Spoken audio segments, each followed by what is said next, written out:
Hello, everybody, and welcome back to the New Nasty Boys. I'm your co-host this morning, afternoon, evening, Billy DeVore, whenever you decide to listen to this. And sitting across from me on the Zoom screen is guest co-host Mason Estep from Reds Daily. How are you? Doing great, Bill. Thanks for having me. How are you? I'm great, dude. I'm awesome. Chris couldn't be here. He is on a little trip with his wife, so no fart dungeon today. Okay, we're in my office, which is always what I like to call work in progress. So because we're working and you're in progress right now. So this time I'm in a swivel chair. It's pretty nice. I'm not stationary. It's pretty good. It's pretty good. So Mason, you run Reds Daily. Tell the viewers and listeners a little bit about yourself. Yeah, guys, Reds Daily is a media company that focuses purely on making Cincinnati Reds content, videos, graphics, and engaging fans across the world. We also give away a ton of autographs every week on Instagram. So check us out. We're at Reds Daily on Instagram. Yeah, so Nasty Nation, hop up, get on board with Reds Daily. They're fantastic. It's you. It's a collective of you. So pretty cool. We did have actually a very large staff. We had a series of layoffs, 30, people. It was terrible, man. But yeah, now it's just back down to me. So it's just the world we live in, dude. This economy. So hate to do it. Yeah. Hate to do it. Yeah. You had to work from a giant co-working space to just, back of the house. It's a part of the roller coaster of a small business. Back below the bridge. Yeah, it's somewhat familiar, but also daunting. So So you're located in Columbus. Are you from Columbus? From Cincinnati, lived there first part of my life, and brief stint in Michigan. My family lived there. I wasn't like in prison, and then I moved to Columbus with my family, and I've been there since, basically. Right on, dude. So yeah, Michigan. It's like, you committed a felony right across the border. Had to spend some locked up time, and you gotta do that. Clean slate back in Ohio. That's right, dude. Them records don't carry across state lines, brother. No communication between those systems. So did you go to high school in Cincinnati? Because if you did, you have to ask the typical question: where'd you go to high school? My dad went to Sycamore, and my family lives in Blue Ash and Deer Park in Cincinnati. But no, I went to high school in Columbus. I would have gone to Loveland, I think, is where I would have gone when I was in elementary school. But no, so I went to Olentangy High School in Columbus, but I don't think anybody in Cincinnati knows what that is, probably. So we'll just go with would have gone to Loveland. So when people ask you, it's like, well, if I did live here. Kings Loveland, yeah. Yeah. Same thing. Yeah. So you're a diehard Reds fan. You're from Cincinnati, Columbus, all the stuff, all across the Buckeye State and the Mitten State. And what is your first big Reds memory? Okay, well, actually, I do remember. I think I was in first grade, and my uncle worked for P&G as a photographer, and every year that in the 90s at least, they would have like a on the field day for the employees, and so they brought us kids to do like first pitches or whatever. It's blurry. It's an early memory. All I remember is there was a man that was 9 foot tall. There was a man that was 9 foot tall who was signing autographs in this hallway, and I took off my hat, and which was like yellow, like little league baseball hat, and I held it up as high as I could, and the dude signed it and gave it back to me, and his name was Barry Larkin. And I was pretty radicalized, as they say, after that. So yeah, you were totally encapsulated by Reds Nation, man. That's awesome. Barry, you just, get to meet the 90s GOAT for the Reds. Just that's what it's all about right there. Yeah. There's a lot of conversation actually going on right now about his place in history as the GOAT for shortstops all time. He is the GOAT all time shortstops for the National League, which is kind of surprising, to be honest. That's extremely surprising.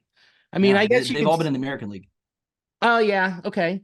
I mean, I'm trying to think about all time. A lot of dudes that would be comps. I mean, the problem that you have at shortstop is, mostly being glove first in the National League. Right. Like, Right. like you think Ozzie Smith, you think about his glove, the backflip. You don't think about him, hitting dingers, going 30-30. Right. And you look at their career WAR, and it's pretty similar. Like, it's very similar. It actually, the argument comes into play. You have to go back to the dead ball era. Honus Wagner is some consider the best, but such a different time that it's, the argument could be made that we have the National League GOAT at shortstop. I'll give you that. We'll take it. I'll totally take that. And especially going like that transition, going from Concepcion. Or wait, no, wait. Why am I having a brain? No, was I right? Why am I Yeah. even asking myself? That's so silly. Why am I so unsure when I'm like, yeah, dude, I talk about this every week. Dude, it goes farther back. It's McMillan, and Mhm. then Felix, I think, and then Concepcion, and then Okay. Larkin. I mean, we had like a 50-year period of like just a couple guys. Yeah. So, I mean, wait, pretty crazy. yeah, so wait, I'm looking it up right now just because I mean, Concepcion left the Reds I think he left in '88. 88. Yeah, and that's dude, what a bridge. Right. God. And then we went from Larkin to a Felipe long Lopez. dude. Dude, we were talking about this before. Did you ever see like his wife's like photo spread? Felipe Lopez? Yeah, dude. No. She at one point I think it was either Playboy, but yeah, she's like a bikini model. Yeah. I don't know if it's like good for you, bro, or like, hey, dude, go get your wife, man. I don't know. Yeah. Here's It's the certainly thing. something. Well, hopefully with her he was glove first. You know what I mean? Yeah, he's fielding something, that's for sure. He Yeah, I'll have to find it after, but dude, it's pretty wild. yeah, I'm definitely gonna look that up for research purposes. That's disgusting. Where can I find it? It's so gross. Where can I find it? Yeah, babe. No. Yeah, no. It's for work. It's not. I'm not weird. It's not pervert. I promise. They've changed it. Yeah. Yeah, no incognito mode, dude. Hold zero shame. Yeah, it's work related. Work related, babe. It's in the biz. Come on, dude. That's so cool. So Yeah. like, man, you're talking about like my times too, where I went to like I remember going to Riverfront, and I used to go like my first memory was going with my dad for the kid glove games, and every time we'd get ready to get in the car, and my mom would look at my dad and go, "Okay, Bill, remember once you get into the ballpark, don't take your shirt off." He was like, "Okay, yeah, I won't." And we get in the car, we get in, we get parky, we go in.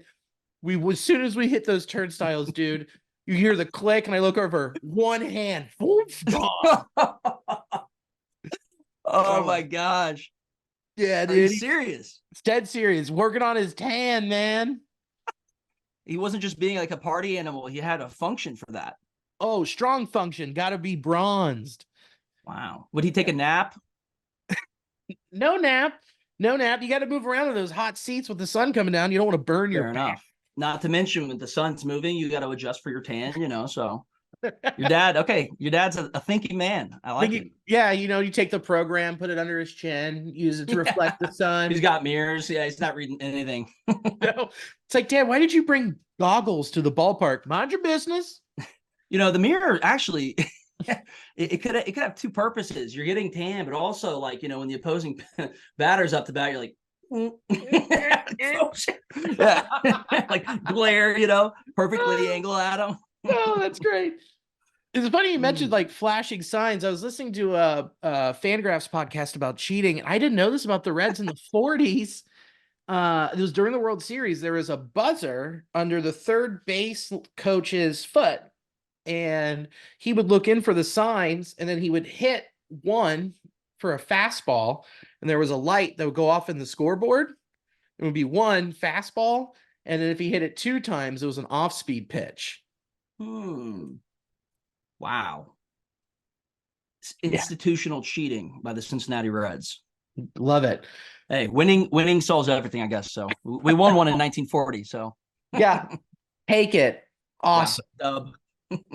Yeah, man. So Reds Daily. So basically, give us a little rundown. Like I'm very familiar. Awesome daily Reds clips, giveaways. So like give us the rundown on what you do there and like what drove you to do it. Yeah. So with Reds Daily, basically I wear a lot of hats, and some of them are for sale. But video editing, but also things like this, discussing, talking Reds. Why did I start it? I do this anyways. If I wasn't talking to you right now, I'd be talking to my dad or one of my buddies, and we'd be having the same conversation. And I love the Reds. If I wasn't doing this right now, I still would be researching a lot of the same stats because I have severe ADD and I can't help myself from falling into statistical rabbit holes. So, I had a couple choices. I could either just continue to let this be a time sink, or I could leverage it, try to build something, and enjoy it to the nth degree as much as I can. And I'm kind of just an extreme person in general. So why not, pour oil onto this fire of enthusiasm I already have for, my favorite team. So that's really how Reds Daily got started. In addition to what we talked about earlier, which is a little bit of potential confusion on the television rights and how we could possibly have some fun with that. And that just basically evolved into Reds Daily. Yeah. That's top secret. If you want to find out about that, you're gonna have to find us at the ballpark this year. Find us at the ballpark or subscribe to Billy's OnlyFans. Either way, their story is out there. So Yeah. Don't subscribe to my off. It's just a lot of foot stuff and chili videos. It's we have an OF. oh yeah, Reds Daily has an OF. Redsdaily.com. We do have redsdaily.com, but onlyfans.com/redsdaily. It's up. Oh, dude, that's what's up. You got to get the content everywhere, dude. That's it, man. And Yeah, why limit pretty yourself? much it pretty much just says you are an animal for clicking on the link. I don't know where it was posted, but you're ridiculous. Go follow us on Twitter. We could use followers there. Like, there's nothing here. You should just do photos of different Reds players on Felipe Lopez's girlfriend's body. Oh my God. There's probably someone that would subscribe if I was like, it's nothing but pictures of Felipe Lopez. Like, there's got to be a guy out there that's like, oh shit. Oh yeah, so That's me. Babe, I'm gonna be a minute. Just get in there. That's awesome. Yeah. Man, dude, that's so funny. I mean, there's people I know like that have put out like they were hired by OnlyFans to do stand up, and there's like stand up clips and stuff that is like or only it's crazy, man. It's a wild world out there. So why limit yourself? Put it on any avenue, dude. It's nothing but a platform where you can get paid subscribers. Really, I always thought Twitter messed up. Twitter should have been OnlyFans. If they had released the ability to pay for following access, it's OnlyFans. Potentially, they could have had that whole market. I agree with you. You can kind of see it now. Like, there's some sports folks. I think Joe Goodberry is a great example of this. It's like their tweets are locked. I don't understand how that works now. You have to pay premium for certain tweets now. Yeah. I guess, and I guess be careful. Depending, I mean, if it's anything like OnlyFans, I don't know if I want to see his tweets. But yeah, these sabermetric stats are getting me horned up. Whipping out his saber and really, measuring up, I guess. Ooh, spin rate, red hot, red hot. So, you gotta ask, who's your favorite all-time Red? It's such a loaded question. That's like asking, who's the best player in NBA history. It's sure. All right. How about this? Give me your Mount Rushmore. Sure. For me, if I'll just answer the question directly, Pete Rose. Pete Rose is my favorite player of all time for the Cincinnati Reds. He's the GOAT. Now, Mount Rushmore for the Reds is more interesting, in my opinion, because you got Frank Robinson, you've got Pete Rose, you've got Johnny Bench. And then that last spot is where it gets really interesting. I think the first three really can't be contested. I think the easy choice is Joe Morgan. I think you've got one of the best, if not the best, second baseman of all time. but you could go back in time. There's a lot of guys that don't get much recognition, and then you've got the all-time National League shortstop of on the Reds, Barry Larkin. But I would go Joe Morgan. I would go Joe Morgan, Pete Rose, Johnny Bench, Frank Robinson. That's a great collective right there. That's how about for you? That's a core four. Yeah. I wish I would have seen him play. Obviously, way too young. But my favorite all time is Johnny Bench. I played catcher growing up. I love the position. It is truly the captain of the field. And I feel like in the modern game, it's kind of thrown away in a sense. People just overlook the position constantly. So I used to play catcher as well. And my favorite part about it was that it was the only contact you could get in the game. When the runner was going, I was so ready, dude. I was like, come on, dude. And unfortunately, when you're that excited for that contact, they tend to avoid it. So it's a little disappointing. And then the rules came out about concussions. So fake news. Fake news. Yeah, get out of here. Cancel that. Yeah, they're like, you're standing there ready, and you're like, oh, come and get me. And they're like, dude, I'm on. Come on. And they're like, dude, I'm on second. It was a double. Don't even yeah. So yeah, favorite Johnny Bench, and then if you made me build a Rushmore, I'll go Johnny Bench. I'll go the big dog Tony Perez, Frank Robinson, and then my 4, Joseph Daniel Votto. Yeah, dude, that's a good group right there. Votto's all time. I gotta have one from when I've been alive and can remember baseball. Yeah. And for me, it's him. I mean, it's like, oh man, he's him. He's him, and there's a reason you can include him in the same sentence as Ted Williams and Barry Bonds. It's very fair. It's totally him. So unique. I would have loved to see him play with some other talent. Oh, man, I just remember sitting there watching him in like 2017, and it's like, cool, Mason Williams is in right field. Yeah. There's nothing here. There's no pitching. There's nothing, and he's on an island. It's LeBron and the Cavaliers in 06 or whatever, and it's like a roster of like Raisel Iglesias and Joey Votto. Yeah. And hey, let's find out if Amir Garrett can start. Hey, can Michael Lorenzen start? He can beat the shit out of the Pirates, though, so we'll watch that. Yeah, he Keep can. him on the squad. Yeah, keep him around. Enforcer. Dude, I miss him. He was so much fun. So much energy, dude. Yeah. God, big dick energy on that guy. All-time clips. Actually, I'm about to post one soon about him with the Pirates, dude. I mean, you remember when same thing as that catcher energy, dude. He was running towards the entire dugout. I mean, woo! And then you got Crazy Horse. I don't know if he was on the team that. Yeah, that was the day he got traded and had to serve a suspension in a Guardians uniform. Dude, oh my God, what a time to be alive as a Reds fan. That was fun. We gotta repost that. Dude, I was talking with some people about this. 2020 sucked because of the pandy and that the season shortened, but that team was built and it was going to be so good if there was a full season. But as a Reds fan, especially in my time frame, that 2019 team was the most fun. Think about all those characters that were on there. Dietrich, all those guys. Dietrich, Puig in right, Peak, Joey, Gino at third, Winker in left. Who do we have at catcher? Was Tucker, it Hannigan? Oh, Tucker. Barnhart, yeah. Okay. Or as he's affectionately known on this podcast, Bumper Fart Cart. I'm surprised he hasn't changed his handles to that, honestly. I pitched it. No such luck. It's all right. I tried to get Tony Perez to sign his toilet picture, his famous toilet picture with Pete. Have you seen that? Yeah, oh yeah. I tried to.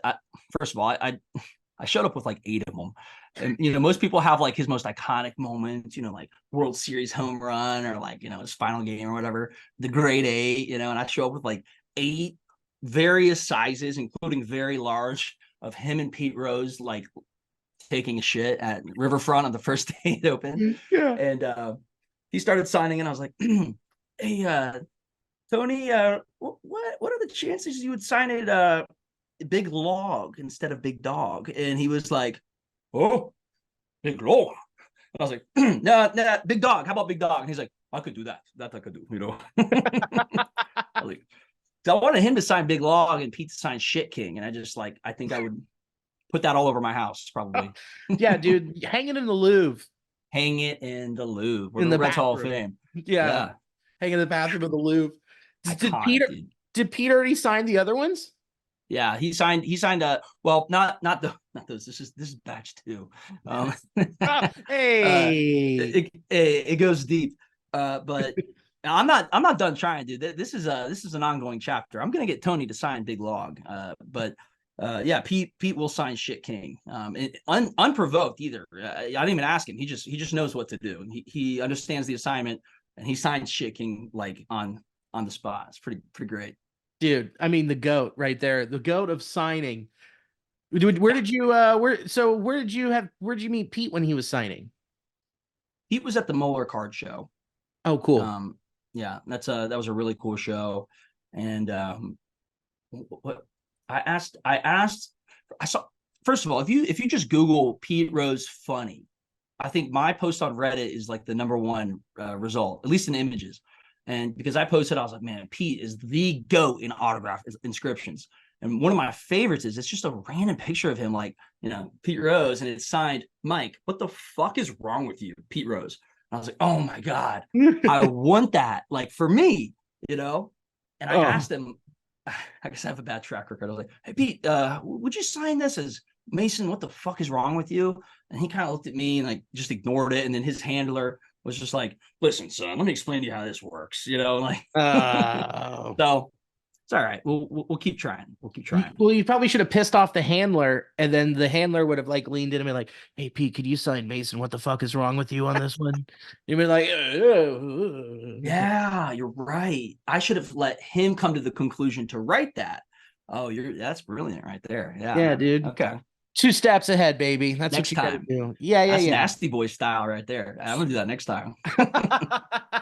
Yeah, dude. I mean, that's pretty incredible. I know, like, Pete just like sets up in grocery store parking lots in Vegas, and it's just like you gotta find him and then sign him. It's like a scavenger hunt. He used to, yeah, he used to, but his I don't know what happened in the past year and a half. His the value on his items has skyrocketed completely.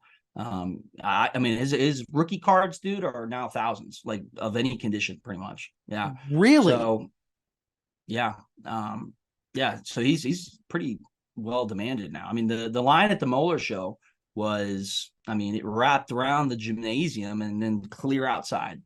So, whoa, because he throws his back, baby. That's crazy. Damn, we got to get him back on TV then. I did. I mean, that's why I went. I gave him the mic and I was like, Pete, I actually don't want an autograph. I did. I got one later, but I was like, I actually just want you to, you know, give us a quick clip. And we rolled up with like our camera crew and everything. And like, we had a light like this and we're like, you know, and we're like walking up like this, you know, and his hand was like, hey, get that shit the fuck out of here. And I was like, whoa, we're friends, you know, friends, not foe. And like, what the fuck is wrong with you? There it was. I mean, there it is. Maybe he didn't want to write it because he already said it. But he's like, listen, kid, what the fuck? Like, he's here to sign autographs. This isn't like a TV spot. And I was like, oh, I don't know. I paid for the autograph to just get this, though. And he was like, well, what do you mean? I was like, yeah, I gave the guy $200 cash. He said, if I just gave you guys cash, you would probably do it. And he's like, looked over at Pete, like, you get $200 cash. Just say something fucking really quick. And he's just like, all right, sure, give us the money. I gave him the cash, and he's like, what do you want me to say? I was like, all I gotta say is I'm Pete Rose. I love Reds Daily. That was it. No questions, nothing. And he was like, all right. And it was so interesting, dude, because he instantly went into broadcast mode, broadcast Pete. He went from like kind of like, you know, automatic signing these autographs and everything, joking with his boys, to like, you know, you put that mic in his hand, and Pete was like, he was a professional, man. And he worked for MLB Network for a little while, and he was funny, but he was just like, you know, he had been trained clearly, and he was like, he looked at the camera and he's like, I'm Pete Rose and I love Reds Daily. And he's like, let's do another take. And I was like, fuck yeah, you know. And yeah, keep it rolling. My dad's got this camera right here, actually, which is like quite authentic, you know. He's got one of these like overheads, you know. My dad's like, he's got this going. My dad's like, oh yeah, I got it, you know.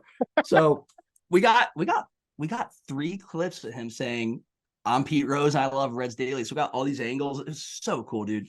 And he's gonna be signing again on the same weekend as opening day on Friday and Saturday, and I 1,000,000% plan on going and doing the same thing. So, hey, sorry, these takes weren't good enough. We got to do this all over. Hold on, let me get up my $200. I know the drill, guys. The cap was on.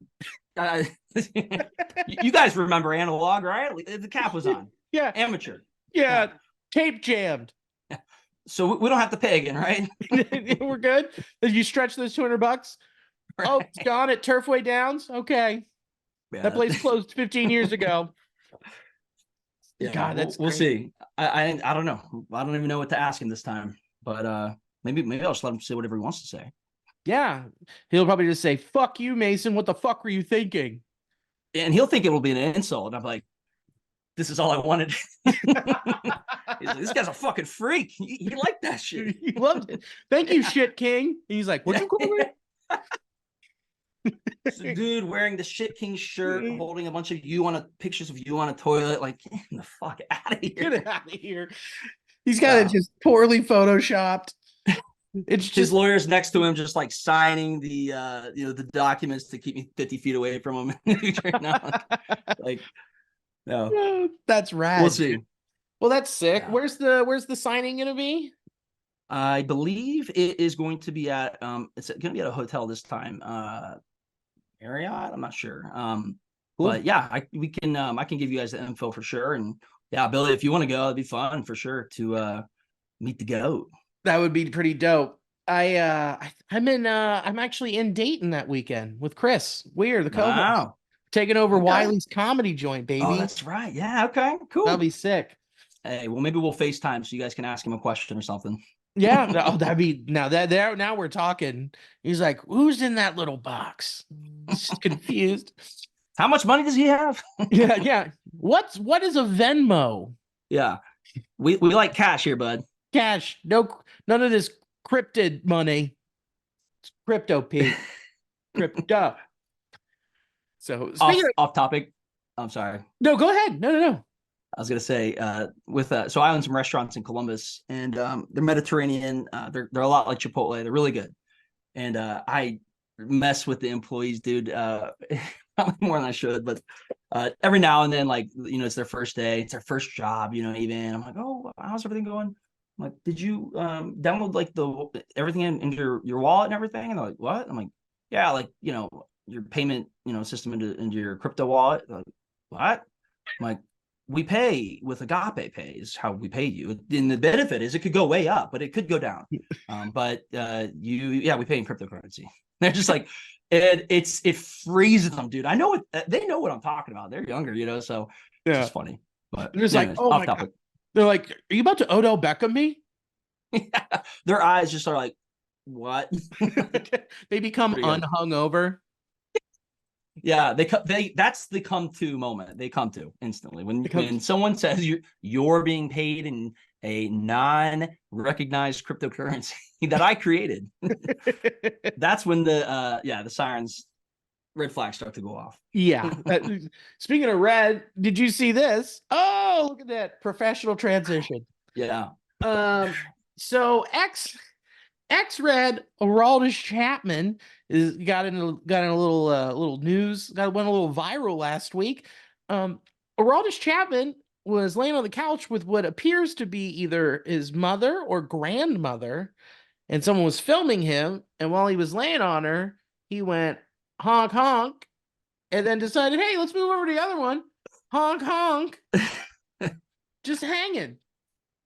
AI has to be getting out of control because there's no way that video is real. I don't know how to process that in my brain. Kudos to OpenAI and Sam Altman, because that sure looked real to me. That looked very real. Perfect amount of grain, terrible lighting. I just have so many questions.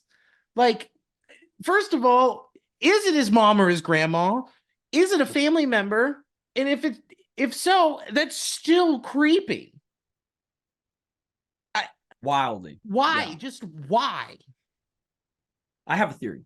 Okay, hit me. Aroldis Chapman is a professional reliever. Sure. Okay. I think He's a I'm picking up. professional reliever. And I mean, he's just potentially doing what he does best, relieving. And I think it's kind of interesting. I started thinking about that, and I was looking up Aroldis Chapman headlines, and they all started to read differently to me about how he really finished strong, and then it started getting me thinking about how not only is he a reliever, but he used to be a closer, and I was thinking about some parallels between these words and baseball and life and the bedroom, which is what we're talking about, where, and how different these things can be, these roles. And when you really think about it, I wrote it down. Oh, wow. I wrote it down, and reading and writing is difficult for me. So the role of a closer in the bedroom and in baseball are very different, very different. In fact, they have opposite goals. There's different goals if you're a closer in baseball or if you're a closer in the bedroom. In baseball, if you close quickly, you're an all-star. That's the goal. You get it done quick. Yeah. Not so much on the other side, although the other the other parallel that I was thinking about is how do you describe what happened with Aroldis Chapman? I think it brings new meaning to a suicide squeeze. I think that's what happened. I think we witnessed a non-baseball suicide squeeze. Yeah. Okay. So the person on camera is at third. Aroldis is trying to bunt him in. It's a great pull. That's great. I was thinking this whole time, you make a very good parallel with closer, obviously, but I think you're forgetting he is in the latter stage of his career, so he's more of a setup guy. Getting him warmed up, and then it goes, all right, bring in the righty. Bring in the righty. And we don't want to know what happened off camera as he's treating this woman like a condiment cow. Just like, oh, wait, is this mayo? No, hold on, mustard? Yeah, no, wait, that's the mustard. There, I kind of want both. Oh, my God, dude. Aroldis Chapman, why? Oh, whew. After that, dude, I don't know if we can call him the Cuban Missile. I think we would just have to call him the Bay of Pigs. There's a lot of failure Bay of launch. Pigs. Yeah, the Red Rocket instead of the. I mean, he's really leaning into this pirate thing. I'll tell you that. Just swashbuckling and grabbing tit. Dude, he's a wild chap, that's for sure. Yeah. I don't know. This is definitely an improvement. Whenever you see Aroldis Chapman's name that comes up and starts to trend, I'm like, oh, cool. Where did he shoot his gun off now? Yeah. I mean, look at the end of his first name and the beginning of his last name. It's basically my reaction to what happened. This chap did what? Are you kidding me? What is wrong with him? Oh. I was hoping they signed him, and thank God we didn't, man. Yeah, no kidding. Back, older, more experienced guy back in his OG stomping grounds. Like, who knows what could happen? Dude, I saw him. It was 2011. Okay. I think, was it 11 or 12? It was 12. I was at a that Shell that's like off of the Newport exit where you go to Kroger. Yeah. I'm at the Speedway and we pull up and I see this Porsche, and the guy gets out, he walks and he puts his card in the pump, and I'm like, is that Aroldis Chapman? And then I look at his jeans and they're just acid washed, holes everywhere, super tight. And I look up at the face, I was like, that's Aroldis. And then I was like, Aroldis, what's up? And he looked over, waved, got in his car, and did a crazy ass burnout in the parking lot and zoomed. Dude, he had to leave that parking lot at 55 miles an hour instantly, going right back on the road. And I looked at my buddies, I was like, dude, his license is suspended. He's had 5 speeding tickets. Point. Damn, dude. Right in person, I got to see the problem. So who knows, man? I'm always just worried whenever his name pops up, because it's going to be something heinous. I don't know where this ranks. This is like legal, but just weird. It's I mean, Wander Franco's in prison. It, it's not too far off for me. I mean, what it's very bizarre. It's very weird, Uh, and well, the difference is like with Wander, he was with ladies not of age, correct. and then this lady is way over the age. Yeah, this chap's something else, man. I don't know what to say. So I no, mean, it's just yeah, weird. And in other weird baseball news, the Dodgers arrive to Seoul, North Korea. Seoul, North Korea. Yeah, they're gonna have the that's the MLB. North. Yeah, right. That's when times are bad for baseball. Is when Manfred's like, yeah, no, send them the 96 parallel. Yeah, we'll have them play baseball up in North Korea. Yeah, Yeah. no. Past, yeah, yeah, the northern side. There's a lot of expansion opportunities up there. Yeah. Yeah, no, we don't want Montreal to get a team or Nashville yet. We want Mm-mm. Pyongyang to have one. The Yes. fighting Kim Jong Uns. Through the fire and flames, there will be a lot of great baseball to be had. Man, Yeah. Oh, and they would win. They go 162-0 and win the World Series every year, but no one would get to see it, which easy. kind of feels like how watching baseball is now. So, I thought it was funny. In the article, it said, I clicked the random article. Dave Roberts, gets egg thrown at him, and then it's a journalist, it's a serious media person, and so they continue with the details and like the police are looking for the suspect, and I'm like, how are they? How are they going to do this? I understand yeah. traditional crime. But are they going to be like, this looks a lot like the guy, sir, let me see your fridge, open it up, and if they find like a cartridge, are they going to like, are they going to look at the serial number on the are they going to look at the serial number on the cartridge Yeah. or carton, and be like, oh, this lines up. This was the same batch of eggs, I don't know. I don't know Yeah. how they're going to confirm that. Well, they got a But forensics team to check for egg flakes on the palm here. residue. Yeah. Yeah, Some yolk. residue. There should be some yolk somewhere. Yeah. Uh, This crime wasn't done over easy. and Hey. no, it wasn't. And No. the egg in Japanese, which is where this occurred, actually is tamago. By the way, Well, are you saying that South Korea and Japan are the same? it's I thought it was funny how it was said, but I'm not gonna lie. I was looking up Dave Roberts, and it said he was from Japan, and I sunk down in one of my rabbit holes, and I was reading about Japan and baseball. So I had a No. really great joke lined up about how it was a long tamago that this happened, but it's not going to land now. No, it's not going to land just like that egg to Dave Roberts' face. Oh, Oh, but what? missed.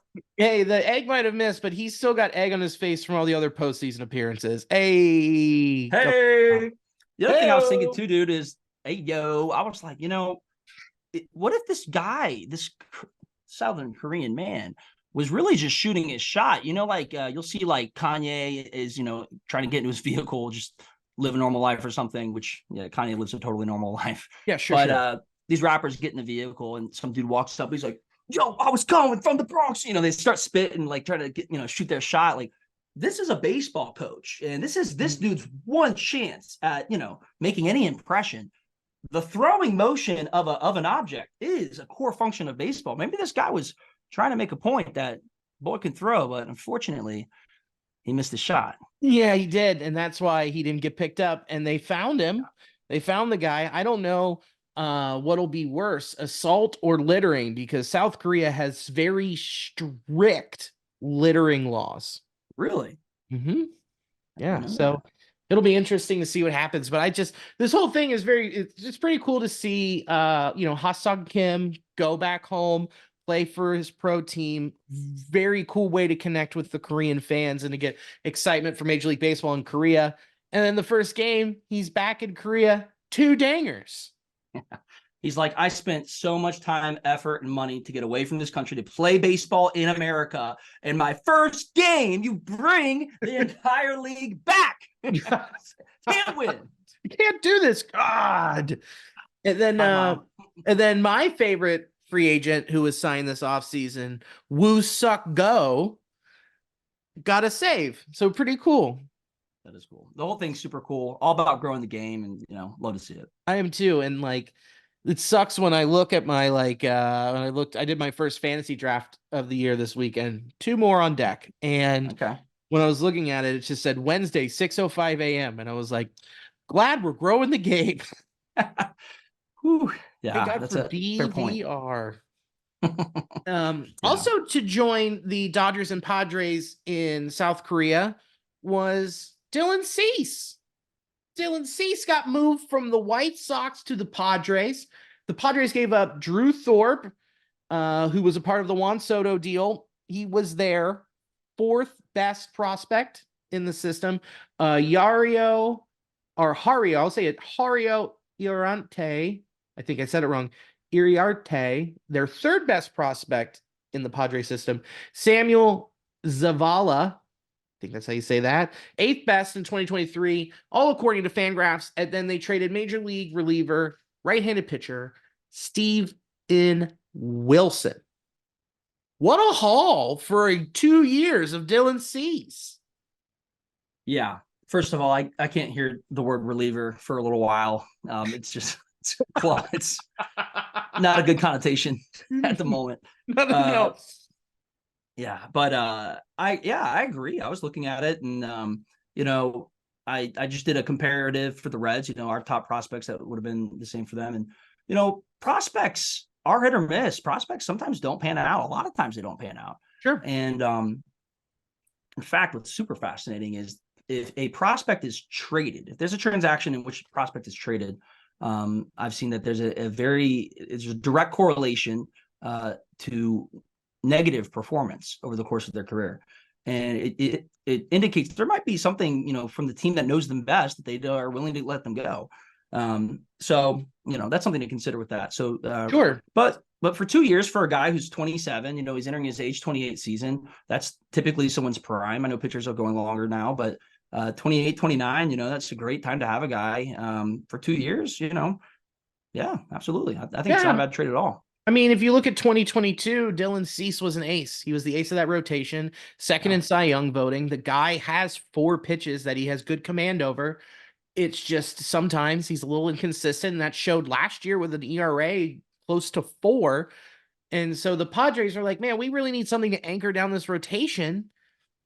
After losing the Cy Young winner in Blake Snell, and they said, hey, it's only going to cost us prospects, and we have to pay $8 million this year, and then probably north of like 21 million next year. And you gave up some dudes that weren't your top 3 prospects. Yeah. I mean, the White Sox needed bulk. I mean, they're in full rebuild, and they just needed bodies to fill the system, and some that are going to be above average. Since they promoted a lot of guys this year, or going to promote a lot of guys this year, I'm looking at you, Colson Montgomery.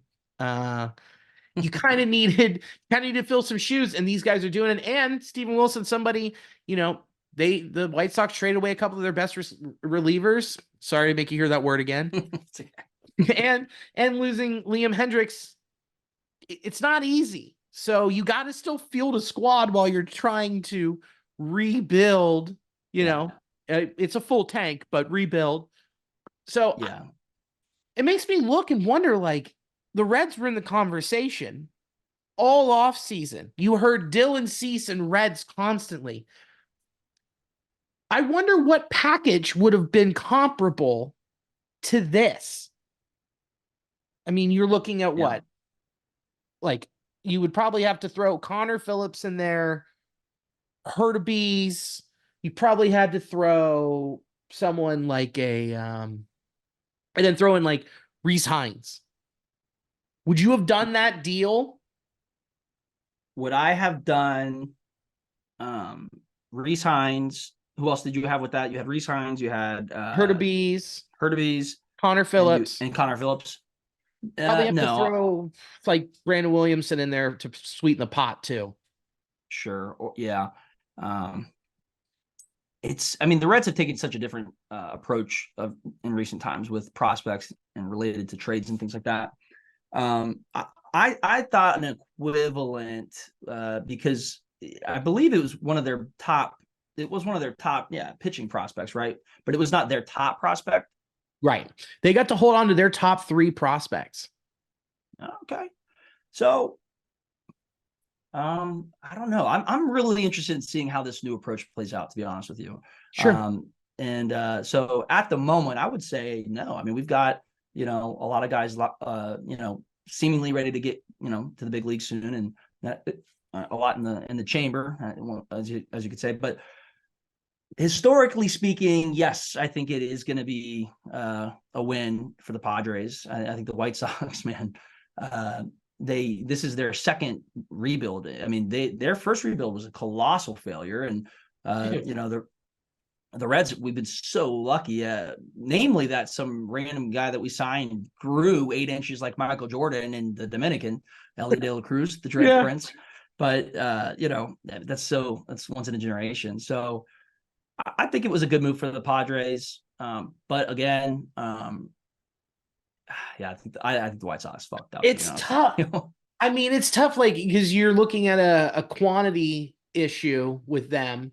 So they're willing to part ways and get a lot of, according to Fangraphs and a lot of other places, plus talent, not plus. And a guy that you can throw up right away.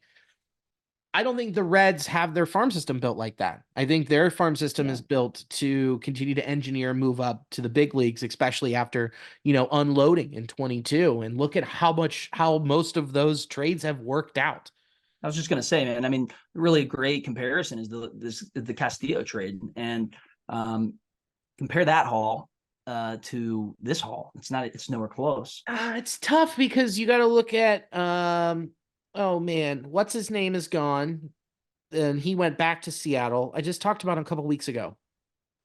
Oh, man, that's Levi Stout. He's back. Marte because the Reds didn't coach him, is what he said. Yeah, dude, that's ridiculous. It's like, do you want us to hold your hand? No, that's not how this pitching development works here, bud. Yeah. That's not how it works literally anywhere. We're not going to coddle or baby you, dude. Get out of here. Go get babied up by the home of Starbucks and Amazon. Good riddance. Yeah. So you got Levi Stout, and then you've got Marte getting popped for using Barry Bonds juice for 80 games. Mm-hmm. Arroyo, though, man, he looks like he's the real deal. Yeah.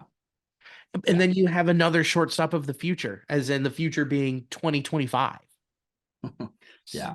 So, if one of these dudes pans out, you have, 6 years of service time in the bigs. That's, that's a pretty good gamble for 2 years of a guy who has high-end production and high-end ability. Yeah, I think you look at the last time the Reds did something like this was probably the Matt Latos trade, being on the other side of it. And that worked out. I mean, I was happy with that trade. Latos did what we hoped he would do. He flamed out, but for that season or two, he was a good pitcher. And that was when they needed a good pitcher right then. Everything was coming together. We have a small window, Cincinnati. We need it right now. And we don't really know where the Padres are at. I was gonna talk a little bit about their TV deal, because they lost it. Bally Sports, they had $48 million a year dedicated to through their TV deal. It's gone. Not to mention I believe they had new ownership as well. So well, it's not new. Their owner passed away. Well, right. A new guard, you could say. There you go. A new era, a new monarch. And it's very interesting with San Diego. They have the same reach. It's the same market size as Cincinnati. Wow. A lot of people think it's like way bigger. No, dude, it's like the same size and same viewership numbers as the Reds. Yeah, I feel bad for everybody in San Diego for being a small market, little city like Cincinnati and facing the same Midwest struggles. I think they're probably pretty much the same as far as the people. Yeah, exact same weather too. It's crazy. It is same temperament, everything. Yeah, so they're like they're called the Padres, but they're more like our Hermanos. Hermanos, yeah. Crazy. Same chili. Really? No. No. I was about to go to San Diego this year and try it. Yeah. Get on down there and get some of that Pacific Ocean chili water. Sounds Yeah. great. Yeah. But yeah, new change of guard. So sorry for before I cut you off. Did you, Oh yeah. What CBD. I was gonna say. I mean, they signed Soto. I mean, the Padres signed a ton of people. You remember they had it was like a historic wave of spending, ill-timed, and but Soto was a very long-term deal. And what's nice about this deal is that there's no really long-term guarantees. It's a nice little window again that they could be out in 2 years, and that probably works for them a little bit. Yeah. Well, in Soto, they flipped him this year because this is a walk year for him and got a lot of this, got some good prospects for him. But what's great is then they took one of those prospects and flipped him for a need that they had. Yeah, So, you and do love to also see that. in their offseason, they brought in a couple of, they brought in Woo Suk Go, and then they brought in another Japanese pitcher to be their closer to replace Josh Hader for, 4 years. And the Padres have a core that's locked up for a long time. Xander Bogaerts is there for like another 7 Yeah, seasons. Tatis Fernando Jr. Tatis Jr. is going to be Yeah. there until the sun implodes. Manny Machado got an extension. Like Yeah, yeah, Yu yeah. Darvish is there till 2026 or 7, I believe. Is Joe he still playing? Musgrove. I forgot about you, Darvish. Dude, I'm telling you now, he's been a sleeper in a lot of in my draft anyway. He went very late. I want to say like 15th, 16th round kind of Wow. late, which is, for his production and what he's been able to do. It'll be interesting to see. I think he's going to bounce back and have a killer year. I could see So, that, yeah. with Cease coming in and all this being said, where do you put the Padres? I mean, do you consider them to be a true NL contender? Do you put them you slot them in the playoff spot, or is it more of a show me situation? Let's see what happens. Yeah, I mean, it's easy to say when you have a team with Machado and a team with Tatis Jr. And it's certainly exciting. I'd be excited if I was a Padres fan. That it's a fun team. Now you've got your ace now. Um, I'd be surprised if they were losing a lot. So I would. It's so hard to tell. Okay, I'm going to go ahead and just make a prediction. They're going to end up 14th in the power rankings at the end of the season. Whoa, middle of the pack. Yeah. Okay, I like that. I'll give you that. Yeah. I mean, I think the ceiling is high, but I also think the floor is low. So, a lot of times you have teams that surprise, like the Reds. And if you have teams that surprise, you have teams that perform like expected. Most likely things usually fall in the middle. So that's a safe bet. That's a good call. I like that, especially with how much better the Dodgers got, which is gross, and how much better the Giants got. They Yeah. did get better, but it's not like I would say it's enough to get a couple more wins to get them above 500. So, yeah, The man, Diamondbacks are good. MLB but just posted on Instagram today that division of those teams with the NL West, and they were like, who do you have for this year? And I dropped a comment, and I was like, I think the Reds would have all these teams calling us daddy if we were over there for this season. I really think, dude, I think that the Reds are going to be the top team in the league this year. I think that we've got multiple guys that are going to put things together. And I think that we've got a potential historic season in the works with Elly De La Cruz, which, by the way, I think he's going to make Acuna's season last year look like child's play, dude. Child's play. And I've talked about this before. Eric Davis, people don't remember Eric Davis outside of Cincinnati, but Eric Davis, over a 162-game stretch, hit like 50 home runs and stole 100 stolen bases. And that was Eric Davis. We're talking about Elly De La Cruz. Elly De La Cruz is an alien, dude. Yeah, this is the Dread Prince, baby. I mean, this guy's going to do something this year that is going to make people throw up. They're just they don't know what to do with the stats he's going to put up. So I think that when you've got someone with that much power, that much speed, that much baseball IQ, that much camaraderie with their team, and not to mention the frame, the guy is a unit. Elly De La Cruz, man, he's debuting a new swing this year. And he has said in English, in his first interview in English, he said that the number one thing he's focused on is his selection and not swinging, at everything. And he's shown that a lot this spring. So I'm very excited about Elly De La Cruz, and I'm even more excited about our Cincinnati Reds. I am too, man. You're absolutely right. I mean, there's the ceiling is crazy high. I mean, and the way that you can, I mean, in the limited amount of times we've been able to watch spring training, you can tell Elly changed his swing. He's changing his approach. He's being more patient at the plate. So far, it's something that he's working on. Do we know if it translates to the regular season? We don't know. But here's the cool part. We get to find out in like 9 days. Let's go. Joe Burrow, days to opening day. Oh, buddy boy. You Let's just go. love to see it. So I'm with you, man. I'm with you. The ceiling up is so high. I'm so psyched. One of the ex-Reds missed very, very much. I mentioned him earlier. Joseph Daniel Votto. Did you see that first AB? Did you see that first pitch? He's done it before. Ooh, it's almost like he's been there. He still bangs. God, dude, the He Still Bangs tour started off with a bang. It's beautiful. It's awesome. Look, if there was replay, that was a double. But when getting back into the dugout, Joey Votto was walking in the dugout, stepped on a bat, hurt his ankle. And this is the quote from Joey Votto afterwards. I accidentally stepped on a bat in the dugout, rolled my ankle, and it hurts like the dickens. I miss that guy. Isn't that the most Joey Votto quote right there? Ah, man. And he said it in Canadian to a Canadian journalist too, and they translated it for us, which is nice. But man, I miss Joey Votto. I do too, already.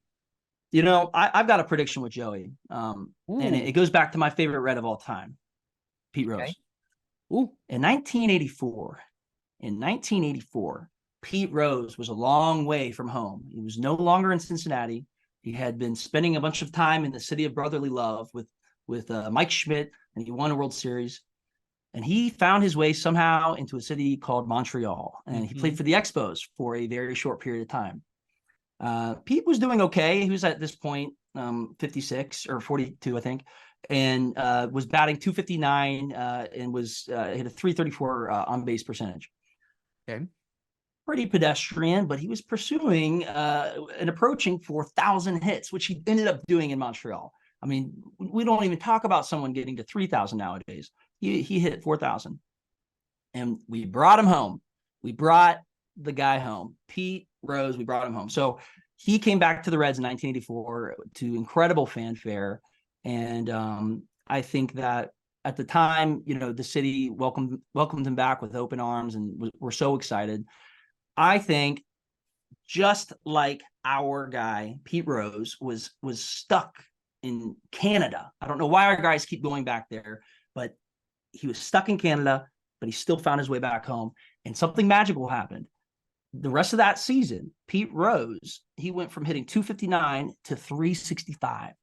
And his on-base percentage went from .334 to .430. And then, I mean, he ripped the cover off the ball. He was banging.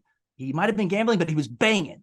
And Pete Rose was brought back for another season. I think it might have been his age 44 season.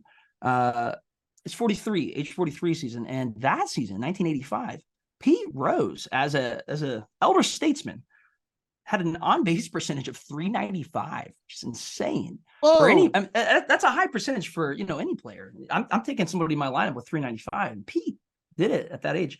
So, you know, I think the same thing's going to happen for Joey. I'd love to see it. I would love to see Joey rip the cover off the ball, really get his time in with the Blue Jays. And the Reds are making a run. We're going to win the World Series. Everybody knows it. And now that Pete, I would like to see Pete come back. But now that Joey's ripping the cover off the ball and he's banging in Toronto and banging wherever he's at, we let him come back to Cincinnati and bang once more where he was supposed to always be, in the World Series in a Cincinnati Reds uniform. That's what I think is going to happen. I love that call. I love the moxie, love the energy, love the facts that you're backing it up with, some good hard stats. Hey, there's not much to argue with here, bud. The only thing that I would have to ask you to make this possible, let's see. What stat would Joey be chasing to end his career? Because Pete was chasing, you know, so sure. Joey's not really close to a whole lot of, big numbers. I mean, he's pretty far away from 400 homers. Mm-hmm. Unless he has 2 years of 25 homers, so 50, I think that puts him at 400. Right. I guess he's around 350. There's an X account, Twitter account, X account called Joey Tracker, Joey Milestone Tracker, and it's great. It just shows you where he's at. I mean, these are nominal, and I don't think he's really chasing anything on this list. But as a Reds fan, I've been following it closely. He is second in home runs all time on the Cincinnati Reds, and he's 33 away from Johnny Bench. Now, he has to do those in a Reds uniform. That's correct. So he would have to come back and really bang. Now, he was hitting a home run at a rate per at bat last season up there with Ohtani. Yes. He wasn't doing anything else, but he was hitting home runs at a high rate. Yeah. And, he was banging. And I don't think he'll hit 33 in half a season, but who knows, dude? I mean, not this season. Albert Pujols finished. No one was talking about him getting to 700. Absolutely no one. It wasn't even on the table. And you know what he did? He did it. And who knows, dude? Baseball's all about magic. Well, there's a big conspiracy theory there, bud. So we were talking about it in real time while I was going on. A friend of the pod, Danny Rocket of the San Ranto pod, that they were using some juice balls when he was going out there. They were like, "Oh, Pools is up," and they would sift around in the bag, have the bat boy come out and bring out different balls. Yeah, they were uber juiced because baseball's like, dude, we got to get another 700 from a guy who's clean, and we don't really know his actual birthday, kind of sitch. So yeah, I buy the conspiracy theory on that one because MLB loves the Cardinals and fuck them. But it's a fair point. And if there's one thing we do know for a fact, it's that baseball is extremely obscure and quiet about baseball production and adaptions. They've done it without telling anybody. And we've seen an incredible increase in offensive banging.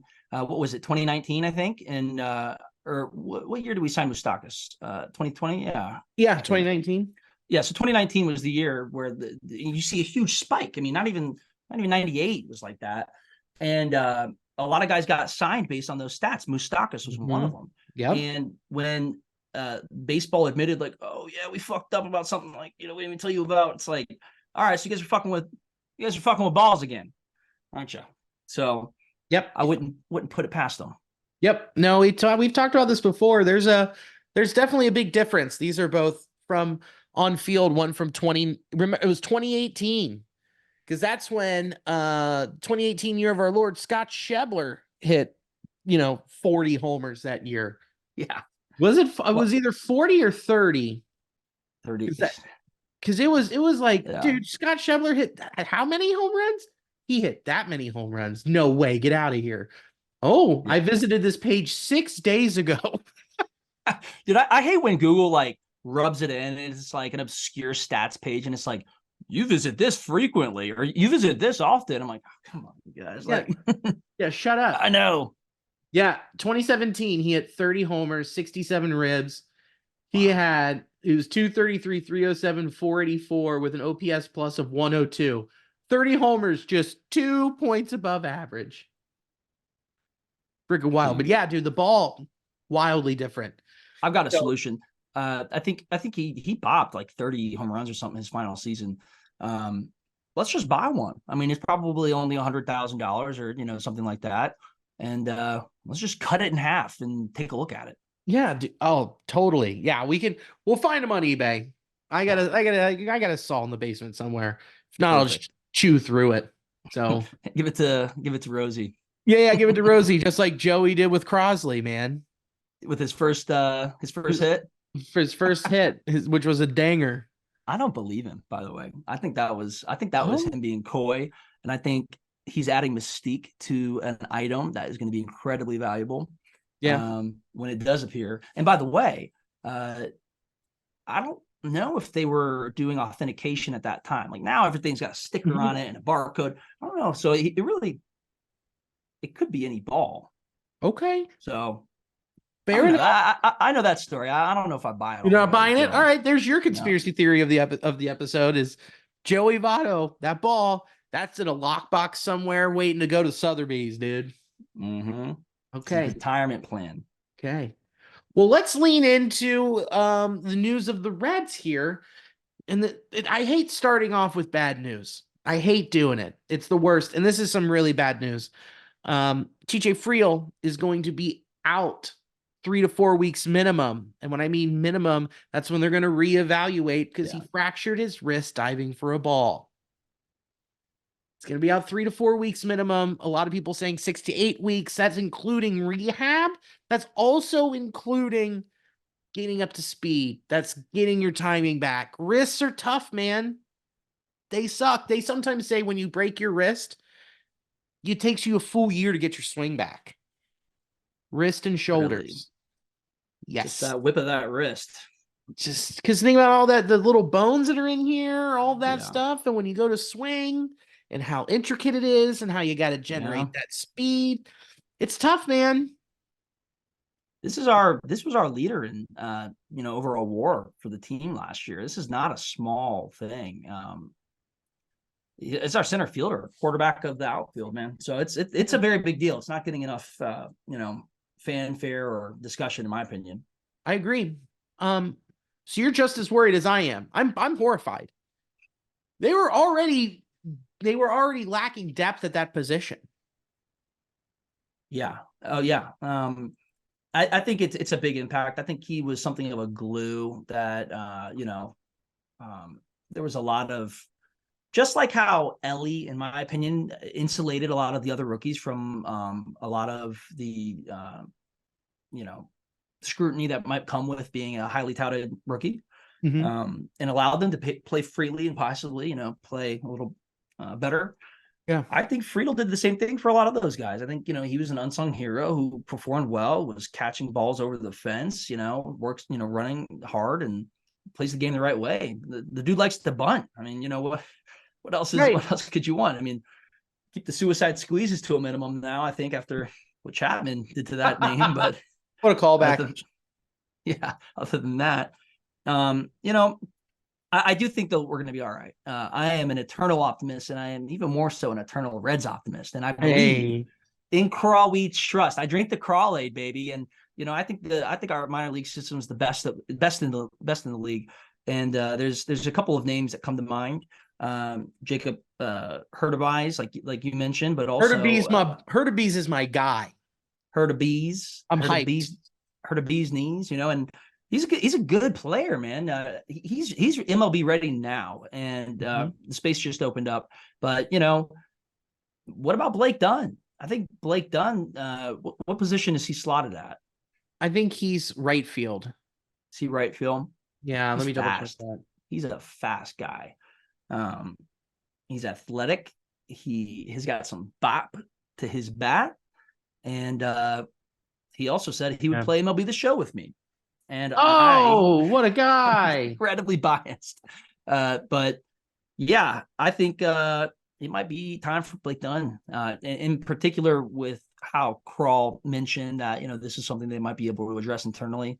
I think that's who they're talking about, and Nick Crawl is colorblind when it comes to positions. He just doesn't see them. So no, because you have to play. Well, you have to play everywhere if you want to play for David Bell and Nick Crawl. He ended the season in Double-A last year. It doesn't say. I swear he's a right fielder. No, you're correct. He's a center fielder. I'm an idiot. Yeah, I'm an idiot. I'll admit when I'm an idiot. Center fielder.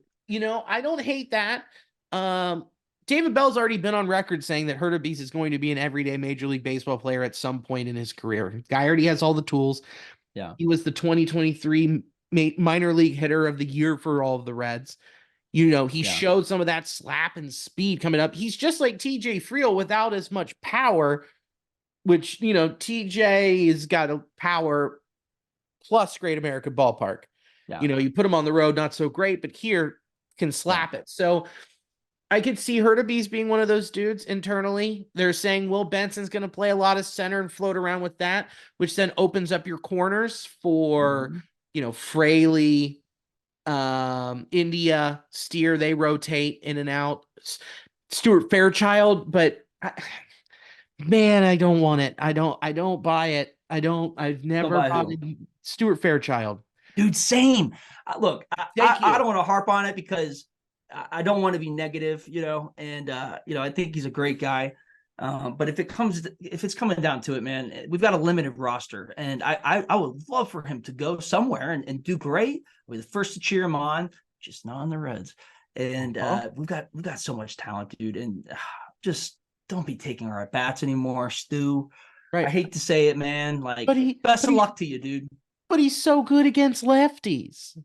I don't Okay. care. Get out of here. I don't know. Get out of here. Yeah, Done yeah, with yeah. it, man. Out Done of with here. it. Scram. So I get annoyed with it. I think Blake Dunn's the guy, dude. I think he's got a lot to offer. We did an interview with him. I asked him, man, I was like, hey, Blake, you're really fast. How many stolen bases do you think you could get if all the conditions are right and in a major league season you have a full season and everything is hitting right? How many stolen bases do you think you can get? And I think he said 70, like confidently. That's what he said, 70. whoa. And Okay. pull up his home runs last season. I think did he top 30? Let me double check that. I just closed it. Blake Dunn. What do you got here? What do you got? What do we got here? Last year, he had 23 homers, Okay. 79 RBIs, and 54 stolen bases between high A and double A. How many games did he play all year? He played 124 games last year. He played 47 in Dayton and 77 in double A. In double A last year, in those 77 games, 332, 433, 556 with an OPS of 989. With With, how many stolen bases? This is the guy, man. dude, Blake Dunn's the guy. Jacob's a 30, great guy. 35 35 what? stolen bases. Yeah. Jacob's going to definitely have a place on this team, but Blake Dunn, in my opinion, is the next man up. And I think that the Reds have a rich history of players with the last name of Dunn. So sad he can't wear number 44. But dude, it's time. Bring up Blake Dunn and plug him into center field and let this man go off because he's going to have a killer season and surprise a lot of people. Yeah, I'm not going to doubt you on that one, bud. I think it would be cool to see him up. I think you see Hurtabees get a chance first, and then you would see Blake Dunn. And this is also, here's what Nick Kroll said. This is a quote from Charlie Goldsmith. I wouldn't say we're going to go look parentheses for an addition end parentheses, but I wouldn't rule anything out. We're going to figure out if we can fill it internally. Maybe there is someone external. Maybe someone doesn't make a roster that fits. We'll look across the board, not just for this. And he's got a career in politics if he ever gets out of baseball because he knows how to navigate an answer without saying anything. Dude, yeah, no shit. He literally said, we're probably not going to look. We could look. We're always looking everywhere all at once. Yeah. He's good at it, dude. But I think though, he did make that little statement about filling it internally. And I'm going to cling to that because I hope it's Blake Dunn. Yeah, I think, if you're going to lead with that, that's the first thing that comes to your mind. And then the rest of it is politicking, Right. Saying, well, maybe they're trying to like get anybody off the scent. So Right. I'm looking at these options. I'm, Trace Thompson, Jackie Bradley Jr., JP free agents, Riznick. Yeah. And at the bottom of the list, Billy Hamilton. Just, huh? Richard Hamilton? Oh, Willie Hams. Wow. Yeah. So, it's an option out there, but the people that we mentioned, I would rather have their clock start up here, option back down when need be, or they stick around and then they get rid of Stuart Fairchild. So yeah. So, there's a lot of moving pieces, but I'm with you, man. I think internally that's how they'll address it. And even Charlie tweeted out, he also said that David Bell said, he also said that Will Benson will get a ton of starts and reps in center this week. So we're going to see a lot of Will Benson. He's an athlete, dude. He's a tall, big dude. only problem was he was the only outfield for the Reds to have a negative DRS. So, but the excitement after that home run, I mean, it's art what he does. It's impalpable or whatever. Man, what did Greg Vaughn say, man? He didn't really say much, but he was just like, when we started talking sabermetrics, he was just like, hit the ball. Let him play. Yeah, show him that clip of Will Benson and then start talking about negative DUR. DRS. Yeah, we'll see an article about Greg having an aneurysm. Oh boy, he's watching right now. He hacked our Zoom feed here. And even it's more interesting because the Reds signed Tony Kemp to minor league camp and Josh Harrison, but Josh Harrison said, "Give me my papers. I'm ripping them up. I'm out of here." Mm-hmm. Shocked by either one of those moves? No. Every year the Reds and every team add, to be honest with you, random players I've never even heard of sometimes, old players who are trying to, do one last, hurrah, like one last job. Yeah. And they come out of retirement to, go get that big loot. But Harrison, I would have kind of liked to see him with a, Cincinnati boy, pair him up with Cincinnati Luke Maile, who, by the way, I've got a prediction for Luke Maile that's coming out very soon. Ooh, okay. I'm excited to see that. Luke Maile is a Cincinnati boy, man, and he's a good guy. And oh, okay. Edging up there. Hey, I've got Luke Maile. Hitting 48 home runs and 185 RBIs this season. Bold. I love it. You're going all in. I don't see how it can't happen. Yeah. As a rotating catcher. So it's very excited about Luke Maile. But anyways, I don't. I'm not surprised or amused or really interested in those little roster moves. I think Josh Harrison would have been cool, but if they don't fit, I think you're trying to catch like lightning in a bottle. Like, are these guys getting hot? If so, let's ride it. Like Vossler last year for a little bit. If not, all right, see you later. Yeah, exactly. So. I'm with you. I wasn't surprised at all. It was just annoying seeing all the graphics of people like, "Welcome home, Josh Harrison." I was like, "Is home Louisville?" Oh, cool. The Midwest. It's Midwest. Oh, all of it. Okay, cool. I would like to see Billy Hamilton and Elly De La Cruz in a race while we still can. I mean, Billy is in his 30s now, and so I'd like to see those two go head to head. 33 and a half is how old Billy Hamilton is. Nah, he's still got the juice, man. He's probably still. He's got to be still fast, dude. I'm telling you right now, you could sign him in like late September and be like, "All right, stretch out. I need you to steal second for me," and he would do it. He could get loose. Don't hit the baseball. Don't even think about swinging. Don't even think about at-bats. You're going to be put on first base, and you're going to run. You're going to run, dude. You're going to run. So, let's see here. So, Friedl's going to be out this long. Offensively, I think we kind of covered it. I'm worried offensively. We can put these kids in center, but man, it's still a big risk, and it's still going to be a pretty big hurt to what you were hoping to get from your outfield production at the dish. How long and especially with Marte now being with Marte being out for 80 games. I mean, how concerned are you with the depth that we thought we had going into opening day and it all changing in 2 weeks? Dude, the Marte thing stung the most. I think I really expected a lot of production out of him, and it does almost make you wonder. It's in Crawl we trust, and I believe the statements that he was making, but we also just talked about the political brilliance of those statements with Nick Crawl. So not only signed Candelario, kept a player that otherwise would have been shipped off so quickly. It'd make our heads spin in India historically, and and we've got about 30 rosters filled with shortstops. So when did they find out? You know what I mean? And I don't know. It does make you wonder. There's obviously no way to know about TJ Friedl, but we also weren't loading up on outfielders. So I do wonder, when did the Reds find out? But that's a whole nother thing. I Sure. think I think it hurts incredibly for the Reds, and I think that center field is such an important defensive position. So, can Will Benson do it if he had a negative DUR in right field? I mean, plug him in the center field. I mean, I don't know, man. It's not good. It's It's really not not good.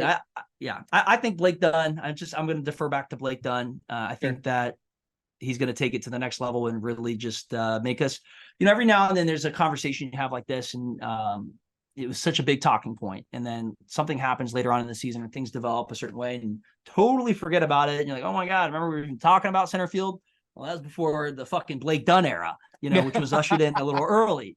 And it's like, Sure. yeah, thank God. It's like with the Patriots and stuff. Who was their quarterback before? Was it Bledsoe? Yeah. I mean, who was talking about Bledsoe after Brady? So who knows, man? Yeah. I just compared Blake Dunn to Tom Brady, so that's what we're looking at. That's what we're looking at. This is some great optimism. I'm soaking it all in, man. It's just refreshing to hear, just real jump the gun. Let's get it rolling. Yeah, But no, for me, I'm a little concerned. I'm a little worried, but they're gonna find a way. They'll figure it out. And yeah, I'm with you. And Crawl, I trust, and David Bell patching up together some lineups. Hopefully, yeah. TJ's a fast healer. Hopefully, the wrist isn't too bad. It's just a hairline. He's got to hang out in that soft cast, and he's good to go. And the minimum. So I don't know, man. And also, the injury bug has hit the Reds bullpen as well. Nick Martinez has got some sore ribs, but he's saying he's fine. I believe it. It's spring training. I just saw this on Twitter. Whoa. You ready for this one? Let's hear it. Breaking news. 2023 NL Cy Young winner Blake Snell signs with the San Francisco Giants, 2 years, $62 million contract. My guy hit me with the same sound as the Cincinnati Reds. I really was hoping that was going to be a moment. Yeah, I mean, it was a moment, but not for the Reds. No, not yet. Not yet, dude. Not yet. Hey, we didn't want him anyways. Yeah. But dude, 2 years, $62 million. I wonder what the opt-out looks like, dude. 2 years, $62 million. I mean, yeah, that sounds about right. How old is Blake Snell? He is 29, either 28 or 29. Dude, that's a good deal. I mean, he won the if only we just took $25 million off our books from an aging star. Oh, wait, we did. We did. You know what? Yeah. But don't forget, they spent over $100 million this offseason. So I'm not discrediting anything with that. Fair enough. Yeah, dude, I wonder, holy cow. That's a big deal. Yeah. It's a huge deal. Here, I got it pulled up. They don't have anything about the contract yet. I'm very excited to see how that's all going to work out. Because the rumor on the table was, same deal with Houston, 2 years, $33 million each year. Second year is an opt out. So basically, it's a big 1 year. And then if he sucks, he's like, "Well, I'm coming back. Yeah. You have to have me." That's exactly what he sounds like too. I have heard him in interviews, and that is a fairly accurate statement. Yeah. Oh wow, that's a big deal. Yeah, I mean. Wow, that's another tectonic shift in the NL West, dude. Oh, my bad. He's 31. He turned 31 December 4th. Still young. Yeah, I mean, I was gonna say, why the fuck why did the Padres not just bring him back? But yeah, I guess that makes sense. Good for the Giants. They've been trying to land some free agents and been having a really tough time. So that division continues to stay strong, and I think the Reds would still call them daddy if we were over there. Hell yeah, dude. Yeah, you're right, man. Well, the injury bug has bit the Reds again. I just saw this while doing this. Matt McClain scratched from the lineup for precautionary reasons with left shoulder soreness. He just got done with the lat, dude. And his obliques. Yeah, dude, that's scary. You worry? I've been tempering my fear down with McLean, with how long it took for him to come back, and now this. Are you worried about him at all? Well, Matt McLean is, I think, the like real future of the Cincinnati Reds. I think that this guy has all the tools. I think he's got the leadership capability. I think he's got a great head on his shoulders. I think he can be a true all-time great Red. And I frankly, if I had to place my chips anywhere, I would put them on Matt McLean. And I think that this is I have no medical background, but I hope that this is a string of unfortunate events with Matt McLean, and I think that he's going to come back from this. You are right to be concerned, but I think that we're not looking at a guy with Will Benson's frame. We're not looking at Mo Vaughn. We're not looking at somebody with a lot of weight on his joints or anything like that. This is a guy that's I don't think there should be any factory issues with this model. I think he's a model that's set up to be successful from an injury standpoint. I hope. We'll see. Hope. Yeah, no, I get it. I'm built like a dump truck. I totally understand, dude. Yeah, I'm meaty myself, so I'm a thick boy, and I'm a walking injury red flag if I played for the Reds. Yeah. Dude, I threw my back out sneezing like Sammy Sosa. Okay. Dude, I also have had issues with my back, and sneezing I can also say became scary. It's not fun. No. Nope. And then you're like, oh, am I gonna fart too? It's just it's compiling, man. But no, I'm with you on the model build. I'm with you on like his, you would think he's meant to be durable. But man, it's just one thing, and it just can keep rolling and rolling. So I will wait until they say he's ruled out opening day to panic. But Ian Jabot, he hasn't made his spring training appearance yet. Love that Sam guy. Maul still hasn't made his spring training appearance. One of the strengths of this Reds club was just not letting runners score when they inherited them. That's this bullpen, baby. That's right. So they're like, okay, and Alex Young, his back still isn't right, so you're out 2 lefties. Mm-hmm. So what do? In Crawl We Trust, they went out and they brought in Justin Wilson. They brought him back after he had TJ, his shoulders all ready and good to go. He was a part of the Luis Cessa trade to the Reds. 1 year, $1.5 million. Got another $1 million in bonuses if he hits some escalators to 1 year, $2.5 million. Another lefty to the bullpen. What a great move. Great move. Cincinnati's a destination right now. The free agents are flocking here. It's just a matter of whether or not we open up our pocketbooks. And I like to recommend that we as a community donate to the Reds and contribute. We've got a lot of money down here. I mean, let's throw in more bonuses if we can. But dude, I want to say this about Matt McLean real quick.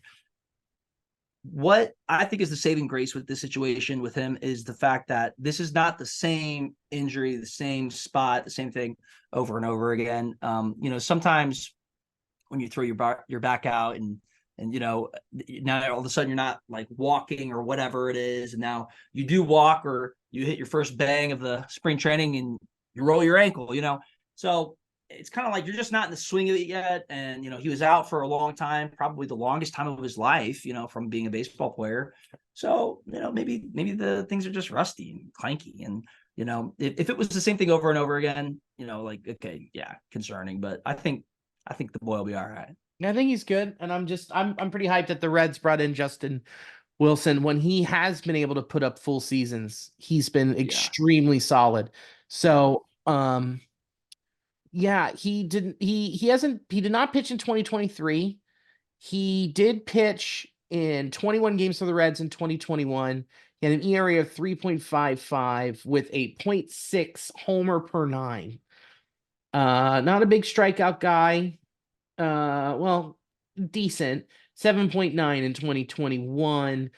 And he only pitched in 5 games in 2022. But overall in his career, he has a strikeout per 9 of 9.8 with a career 120 ERA plus. Very serviceable. You can come in, veteran, age 35 season. Worth the shot, worth getting in there when you have the spot open and you need the lefty. Absolutely.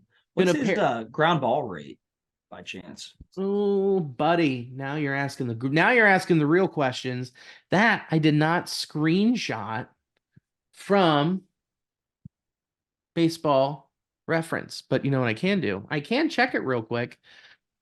I have the ability, I have the power to do that when it finally loads. And we're gonna make this happen. Justin Wilson. Bang. No, I'm not trying to hit that. There he is. I love it. It says in here, it's got when you're on pitcher list, it's like Justin Wilson 2. Is that a second page? I hold on here. Or did they just give the second Justin Wilson the number 2? Because that kind of sucks. That kind of does suck, man. I feel number 2 for him. There he is. Found him. Bingo. And so his left on base percentage career 76.5, which is above the major league average. His ground ball percentage is for his career 46.5. Pretty good, right? Yeah, it is. What's the average? Average is 45.4, so just a hair over. We'll take it. I'll take it, man. And he's got a fresh arm. He made 6 appearances for the Dodgers at spring training. 6 innings pitched, scoreless, hitless. So who knows, man? It's worth taking the flyer. Yeah, we could use the depth. And I'll tell you who should be sweating, though. There's probably somebody who's responsible for like the bullpen and like as a trainer. And this dude's like at home right now, just like, what the fuck is going on? But I mean, they got to be looking at that guy. Who is this guy? Because everybody's dropping like flies. I mean, Is he doing some like weird calisthenics or some like experimental shit that we don't know about? Because our guys are getting hurt, and there's serious implications. We should look at this guy. You know, I think so too. We got to launch a full-fledged investigation. You know what I think it might be? They don't have strong enough of the colored bands in the bullpen. That could be it. You know, he's going light. And the players like that in the moment. They love that actually. And he's a people pleaser, this guy. Yeah. So they need to stop investigating the egg thrower, maybe sign him and investigate the trainer in the bullpen because this guy's fucking us up. Really screwed the pooch on this one. Yeah. But overall, man, I'm feeling good. Man, I just we'll see what happens, man. This depth is being tested. Let's put it to nose to the grindstone. Let's get the season started. Let's get almost everybody healthy. Let's do that. I'm excited, man. Baseball's all about hope. It's all about expecting the unexpected and unsung heroes performing when you least expect it. With Scooter hitting 4 home runs in a game and breaking up the daily big 162, as Scott Rowland used to say. You've got players that come up that will surprise you, players that will disappoint you, but not this season. The Reds are gonna blow it up, dude. I mean, I really, really, truly believe this is gonna be an all-time great Reds team that we'll never forget. I think we'll remember how it all came together. Steve Jobs said you can't connect the dots in the past or in the future. You can only connect them in the past tense. I think that's gonna be true here. I think that this is gonna be one of the funnest teams of our lifetimes, and I can't fucking wait. It's gonna be a good time, dude. I can't either. This has been one of our longest episodes in a hot minute. So let's round third, head for home, plug some stuff, and let's go. Tell the people where to find you. Tell them what you got going on. Well, guys, you can just find me on my private jet tracker from the same kid that does Elon. I think it's all public information anyways. So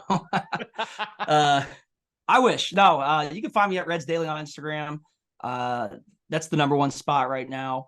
And just hit us with a follow. And if you want to join the Reds Daily Dogs, those are our most loyal followers that are dropping comments on everything, responding, they're active. And those guys have all won multiple autographed Reds cards because we like to reward that type of loyalty. Yeah, super excited. It's going to be a great season. Hell yeah, dude. And we'll be floating around opening day. Make sure to come find us and 9 days.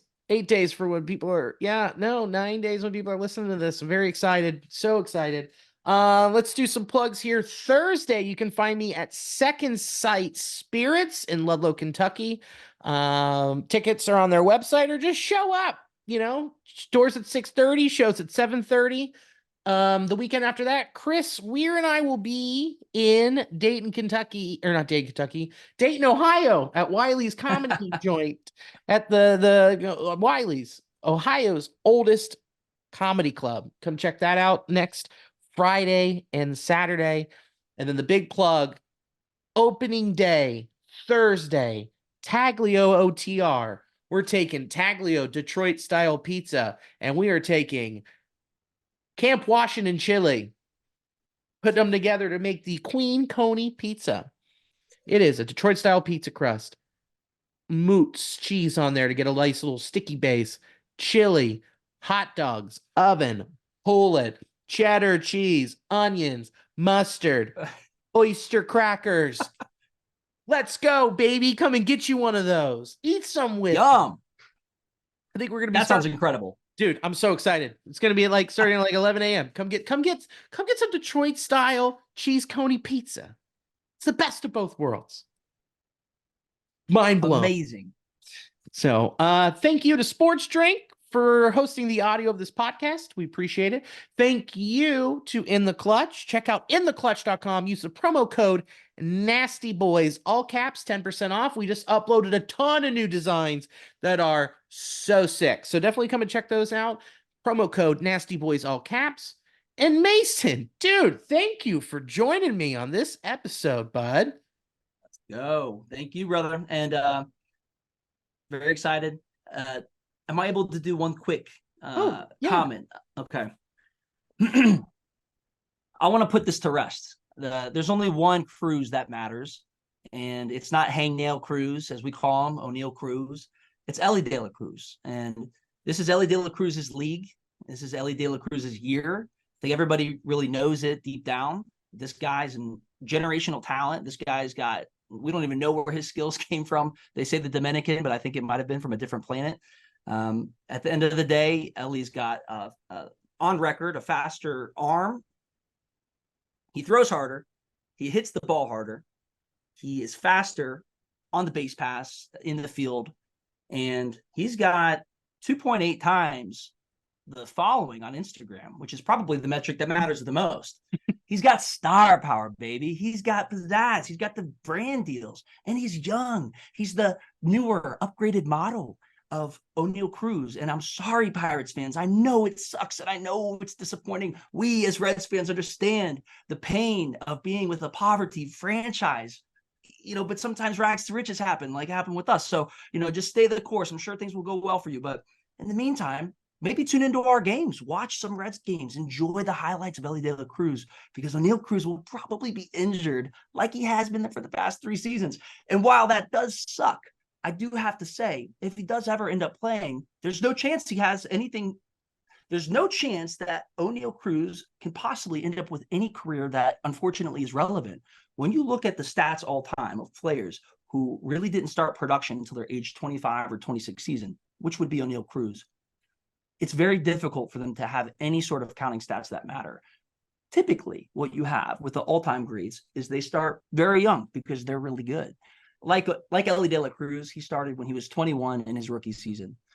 O'Neil Cruz is old, unfortunately. He's broken down. This guy is probably a nice guy, but he's not a nice baseball player. I think there's really no debate. Thank you, Pirates fans, for providing some arguments. We enjoy that so that we could go ahead and let you know how we feel. And I'm going to be making a website that compares those two players, Elly De La Cruz versus O'Neil Cruz. It's just going to update their stats in real time, and there's really going to be no debate. Elly De La Cruz is the GOAT, especially when it comes to O'Neil Cruz versus Elly. There's no conversation. I'm going to have to agree with you, dude. I think that you could look at O'Neil Cruz and be like, man, that was the original model. Pretty cool. Pretty awesome. But then you start to see the flaws. There's a couple issues in the design. Maybe they put something wrong in here and over there. Elly, dude, upgraded top to bottom, dude. Get out of here. The way better model, less wear and tear on the treads. I'm with you, dude. The warranty's expired. O'Neil Cruz is done. Done. Done. Well, we're done here. We're out of here. So thank you for watching or listening. And as always, go Red Legs.